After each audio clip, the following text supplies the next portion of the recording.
ناظرین، حضرت امام جعفر صادق علیہ الصلاۃ والسلام کے ایک موعظہ آپ کو سنا دوں، ایک موعظہ، تاکہ اللہ تعالیٰ ہمیں توفیق دے کہ ان کی اطاعت کریں۔ یہ کتاب تحف العقول عن آل الرسول صلی اللہ علیہ وآلہ وسلم کی ہے، چاپ دار الکتب الاسلامیہ۔ یہاں پہ ملاحظہ فرمائیے، صفحہ نمبر 301 میں یہاں پہ مواعظ شروع ہوتے ہیں، حضرت امام جعفر صادق علیہ الصلاۃ والسلام کے مواعظ۔ وصیتہ علیہ السلام لعبداللہ ابن جندب، عبداللہ ابن جندب کو ان کی سفارش، ان کی نصیحت، ان کا موعظہ۔ ملاحظہ کرو خوب، یا عبداللہ، حضرت امام جعفر صادق علیہ السلام نے فرمایا یا عبداللہ۔ ان کا شیعہ تھا عبداللہ ابن جندب، بہت ہی جلیل القدر راوی ہے، ان کو ان کی نصیحت۔ لقد نصب ابلیس حبائلہ فی دار الغرور، یہ آپ کے لیے بھی وصیت ہے، میرے لیے بھی وصیت ہے، ہم سب کے لیے۔ دل کھول دو وصیت کے لیے تاکہ زندگی تمہاری چینج ہو جائے۔ امام علیہ السلام نے فرمایا یہ دنیا کیا ہے؟ دار الغرور ہے۔ غرور کس کو بولتے ہیں؟ فریب کو بولتے ہیں۔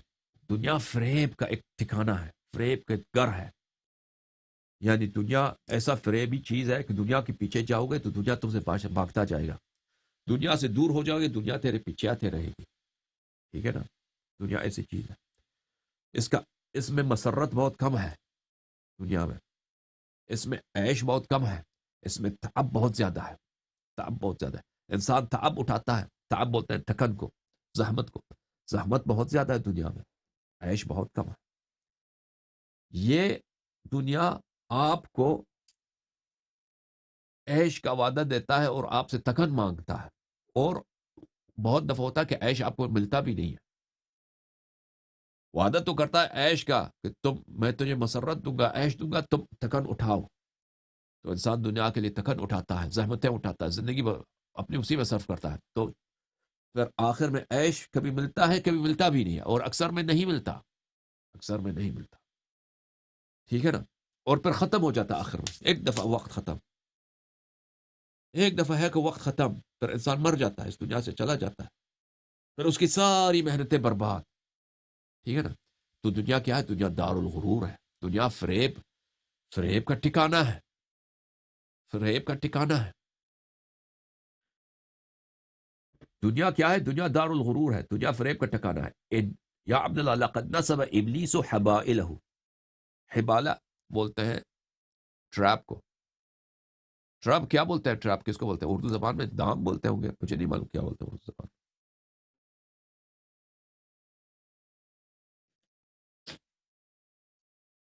وہ چیز جو شکار کو پکڑنے کے لیے بچاتا ہے، انگلش میں ٹریپ بولتے ہیں نا، ٹریپ۔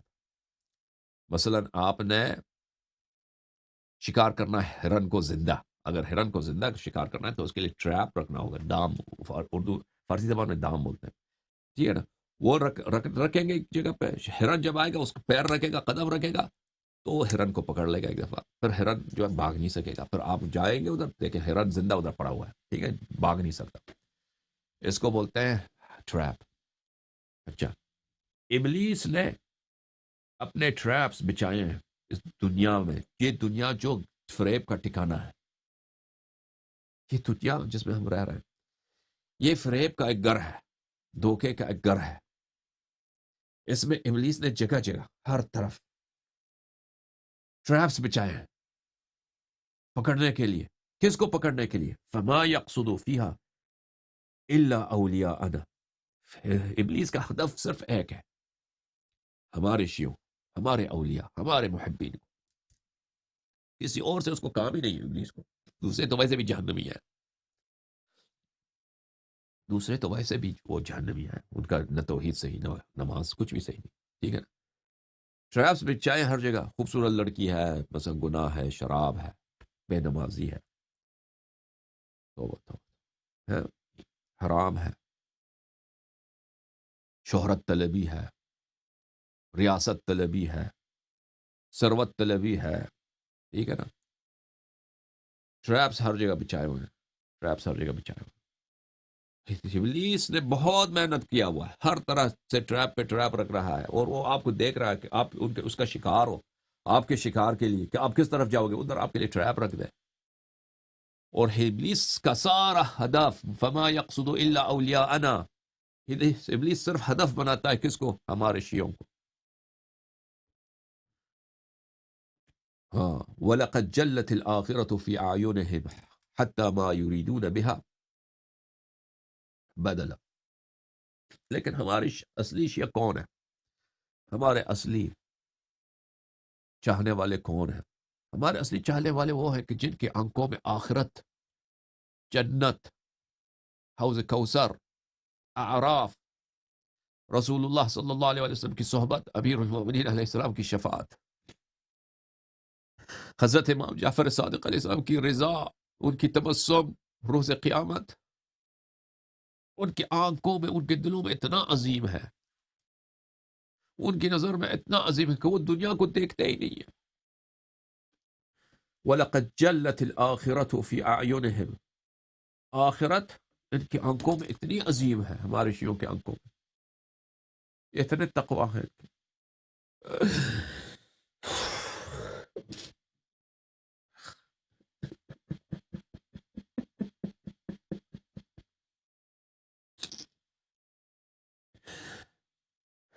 اتنی عظیم ہے کہ آنکھوں میں جنت الفردوس، رسول اللہ صلی اللہ علیہ وسلم کے رخسار مبارک کی طرف نظارہ کرنا، امیر المؤمنین علیہ السلام کی طرف نظارہ کرنا، امام حسن مجتبی علیہ السلام کے تبسم، ان کا گفتار، حضرت سید الشہداء امام حسین علیہ السلام کی شفاعت، ان کی رضا، ان کی پناہ، ان کی دعا.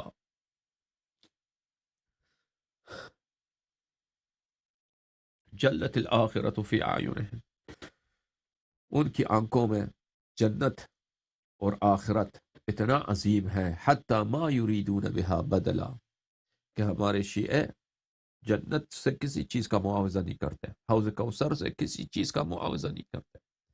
شیطان لاکھ دام ٹریپس بچائیں، لیکن ہمارے شیعوں کا کیا ہوا؟ ہم سارا دھیان آخرت کی طرف ہے.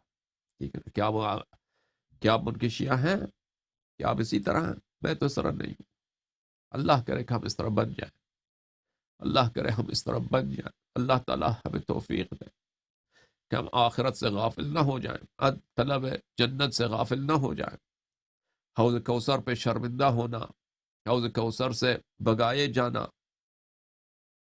اس سے ڈریں، اس سے خوف رکھیں کہ جو دنیا دنیا طلبی کے لیے شیطان کے داموں میں، شیطان کے ٹریپس میں اپنے آپ کو پھنسا لیتا ہے، پھر وہ آخرت اس سے چھینی جاتی ہے. ثم قال، پھر حضرت امام جعفر صادق علیہ السلام نے کہا آہن آہ، آہن آہ. آہ کس کو بولتے ہیں عزیزو؟ درد کو بیان کرنے کے لیے. نالا ہے نا، نالا. آہ آہ، آہن آہ، آہ آہ، یعنی دل میں بڑا درد ہے. دل میں امام صادق علیہ السلام اپنے دل کا درد بیان کر کے، میرے دل میں کتنا الم ہے، کتنا درد ہے. کس سے؟ ان شیعوں کے فراق میں، ان شیعوں کی دوری میں، ان شیعوں کے ملاقات سے دوری میں میرے دل میں کتنا درد ہے. علی قلوب قد حشیت نورا، آہن آہ، کہ ہمارے جو سچے شیعہ ہیں ان کے دل میں کتنا نور ہے، اتنے ان کے دلوں میں کتنا خوف الہی ہے، کتنا ذکر الہی، کتنا محبت اہل بیت علیہم السلام ہے. آہن آہ علی قلوب قد حشیت نورا، وہ قلوب، وہ دل، وہ سینے جو نور سے بھرے ہیں، جن سے جو نور بھرے ہیں، جو نور سے فل ہے. وَإِنَّمَا كَانَتِ الدُّنْيَا عِنْدَهُمْ بِمَنزِلَةِ الشُّجَاعِ الْأَرْقَمِ. ارقم بولتے ہیں وہ چیز جس میں سفید اور سیاہ دبے ہو. سفید دبے، سیاہ دبے، یا سفید لکیریں یا سیاہ لکیریں ہو، اس کو بولتے ہیں، کیا بولتے ہیں؟ ارقم. ارقم. الشجاع بولتے ہیں سانپ کو، زہریلا سانپ ہو نا، زہریلا سانپ ہو، اس کو بولتے ہیں الشجاع.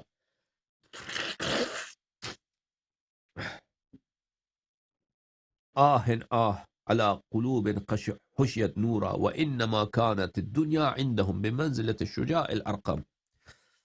آہ مجھے کتنا اشتیاق ہے وہ قلوب، وہ دل جو نور سے بھرے ہوئے ہیں، اور دنیا ان کے نزدیک کیا چیز ہے؟ بمنزلت الشجاع الارقم، ان کے آنکھ میں دنیا اس سانپ کی طرح ہے، ایک زہریلے سانپ کی طرح ہے جس کے نقش و نگار ہیں، سیاہ دبے ہیں، سفید دبے ہیں، لیکن اندر اس کا زہر ہے، اس کا زہر۔ والعدو الاعجم، اور دنیا ان کے نزدیک وہ دشمن ہے جو بے زبان دشمن۔ اعجم یعنی وہ شخص جو بات نہیں کر سکتا۔ ایک دشمن ہے نا کہ وہ وار کر لیتا ہے، وہ بولتا نہیں ہے، وہ وار کر لیتا ہے۔ یہ سانپ ہے، اس کے نقش و نگار ہے نا، سانپ خوبصورت ہے نقش و نگار، لیکن اس کے اندر زہر بری ہوئی ہے۔ وہ کہتا ہے آ جاؤ میرے نزدیک، آ جاؤ مجھے ٹچ کرو۔ آپ جا کے سانپ کو ٹچ کریں گے تو آپ کو ڈنسے گا، آپ مر جائیں گے۔ یا ایک دشمن ہے، بولتا کچھ نہیں، زبان سے نہیں بولتا کہ میں تیرا دشمن ہوں، قریب جائیں گے تو وہ وار کرے گا۔ دنیا ان کے نزدیک، ہمارے شیعوں کے نزدیک یہ ہے۔ سمجھ میں آئی نا؟ انسوا باللہ واستوحشوا مما به استأنس المترفون۔ انسوا باللہ، انہوں نے، ہمارے جو اولیاء ہیں، ہمارے جو شیعہ ہیں، انہوں نے اللہ تعالیٰ سے دوستی کی ہے، اللہ تعالیٰ سے مانوس ہو گئے، اللہ تعالیٰ سے انہوں نے پیار کیا ہے۔ وہ ان کو ذکر الہی میں مزہ آتا ہے، ان کو قرآن پڑھنے میں لذت ہوتی ہے، ان کو نماز حضور قلب میں پڑھیں تو بڑا لذت آتا ہے۔ وہ سحر کے وقت اگر نماز پڑھیں تو ان کو بڑا لذت آتا ہے۔ ہمارے شیعہ تو وہ انسوا باللہ، ان کو اللہ سے انس ہو گیا ہے، اللہ کے ذکر سے انس ہو گیا۔ واستوحشوا مما به استأنس المترفون، اور جو دنیا کے چاہنے والے ہیں، دنیا مترف یعنی دنیا کے چاہنے والے ہیں، جو عیش و عشرت کے طالب ہیں، اور جو چیزیں عیش و عشرت کے طالبین اس سے انس رکھتے ہیں، ان سے محبت کرتے ہیں، وہ ان سے وہ کیا ہے، ان کو ٹکراتے ہیں۔ ہمارے شیعہ ان کے پیچھے نہیں جاتے، ان کے پیچھے نہیں جاتے۔ جن چیزوں سے مانوس ہے دنیا والے کس چیزوں سے زیادہ پیسہ جمع کرو، زیادہ سے زیادہ گرل فرینڈ رکھو، ٹھیک ہے نا، زیادہ سے زیادہ، بھائی وہی جو دنیا والے کرتے ہیں۔ خوبصورت سے مثلا بہترین سے بہترین کھانا، نہ حلال کی پرواہ نہ حرام کا پرواہ، مزیدار کھانا ہو، یہ پیسے زیادہ ہو، بینک اکاؤنٹ میں پیسے زیادہ ہو، کاروبار زیادہ ہو، پرواہ نہیں، حلال ہے حرام ہے کچھ بھی نہیں ہے، ٹھیک ہے نا، خبز دیا، زکوٰۃ دیا، کوئی پرواہ نہیں۔ اچھا، یہ چیزیں جو اہل دنیا کے لیے باعث انس ہیں، ان سے ان کو محبت ہے، ہمارے شیعہ ان سے، ان چیزوں سے وہ ڈر جاتے ہیں۔ اولئک اولیاء حقا، یہی لوگ حقا کہ یہ میرے شیعہ ہیں۔ وبہم تکشف کل فتنہ وترفع کل بلیہ، یہ اتنے بابرکت لوگ ہیں کہ ان کی برکت سے ہر فتنہ منکشف ہو جاتا ہے، ہر فتنہ پتہ چل جاتا ہے۔ یہ ہدایت کرتے ہیں لوگوں کی فتنوں میں، یہ فتنہ ہے، اس سے بچو۔ وترفع کل بلیہ، ان کی وجہ سے بلا نازل نہیں ہوتی، ان کی وجہ سے بلائیں رد ہو جاتی ہیں۔ اللہم صلی علی محمد وآل محمد وعجل فرجہم الشریف۔ اچھا، میں چاہ رہا تھا کہ آج مختصر گفتگو کروں امام جعفر صادق علیہ السلام پر، اور اس کے بعد خمس کے مسائل پہ گفتگو کروں۔ تو اب تو 2 گھنٹے ہو گئے، تقریباً 2.25 گھنٹے سے زیادہ ہو گئے، تو آج میں خمس کے متعلق